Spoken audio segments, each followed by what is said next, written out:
seria o impacto do gigante Flamengo ter a sua casa própria e ter toda essa receita para ele?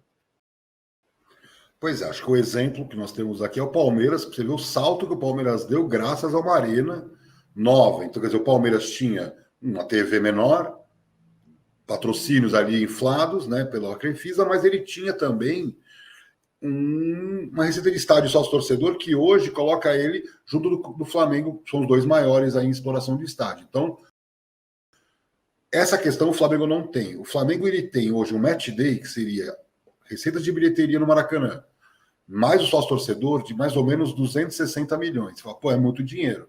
Agora, quando você vai ver o líquido, quer dizer, quanto é que fica para o Flamengo, o Maracanã é muito custoso. Então, quando a gente compara o Maracanã com outros estádios, aí podemos discutir que o Maracanã tem essa questão pública, histórica, as cativas, não sei o quê, tem custos administrativos absurdos que vai comendo um dinheiro, é uma comissão de dinheiro. Então o Flamengo já sabe que não dá, porque pelo bruto é lindo, 260 milhões, mas pelo líquido é um valor que muitas vezes fica, sei lá, metade ou até menos, 40%. Então, se é um jogo de Libertadores, então, que tem a boca ainda da Conmebol, morde mais um pouquinho. Então, o Flamengo tem que maximizar o lucro com a operação de jogos, e não vai ser no Maracanã atual. A minha tese é que o Flamengo deveria incorporar o Maracanã como os dele, quer dizer, compra o Maracanã, de alguma maneira, cria-se um mecanismo, e incorpora-se no ativo do Flamengo, vai 1 bi, e o Flamengo começa a gerir o Maracanã para ele, então ele não precisa mais usar, não tem como, porque a gente sabe que tem as cadeiras perpétuas, tem 1000 histórias do Maracanã, e o Flamengo tem que correr atrás dos objetivos dele. Então, se ele fizer isso, ele vai ter, de um lado, como aconteceu com o Corinthians, como é que eu pago essa dívida? Eu vou usar a receita do estádio. O Corinthians está fazendo isso, não está dando certo. Por quê? O custo do capital é alto, o estádio hoje está com uma dívida aí de mais de 1 bi, e ele arrecadou no melhor momento, que foi em 2022, 100 milhões com bilheteria. Então, ele dá 100 milhões para uma dívida de 1 bi.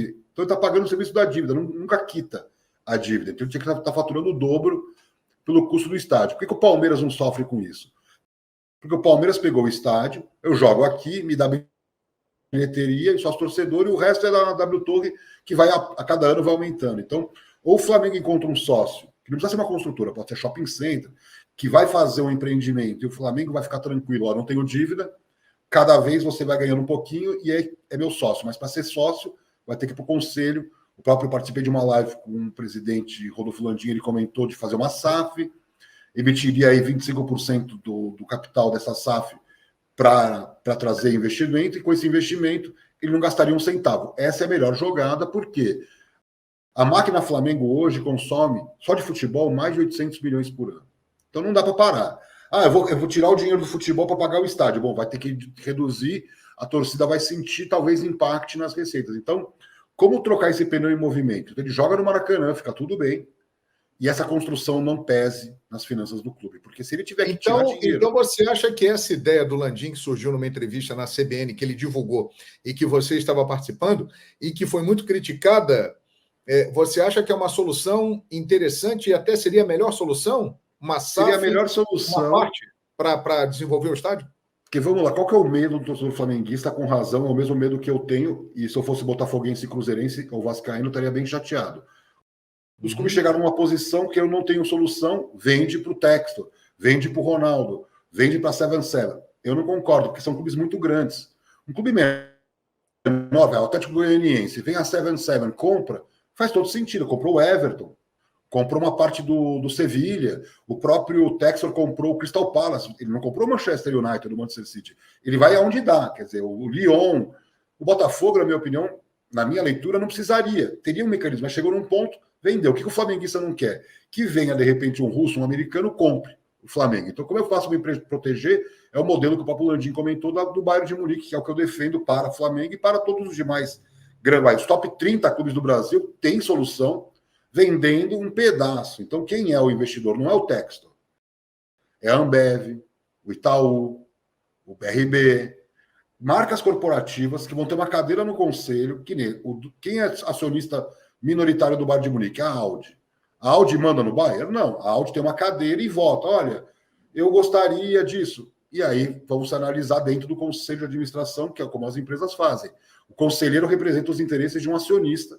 No caso, tem a Adidas, Allianz e a Audi. É o sonho. Então é como se o Flamengo tivesse a Ambev, o Bradesco e a Sul América. Então, cada uma comprou 10% e aí, com esse dinheiro, constrói o estádio. Essa é a tese que eu acredito ser viável, mas para isso tem que ter credibilidade na gestão. O Flamengo talvez seja o único do Brasil que tem essa credibilidade. Vamos dizer assim, bater uma Sul América, falou, ô Sul América, não quer comprar 10% aqui do Flamengo? Você vai ser sócia, vai ganhar. E aí, no final, ô João, os 3 que hoje são acionistas do Bayern são, na verdade, patrocinadores do clube.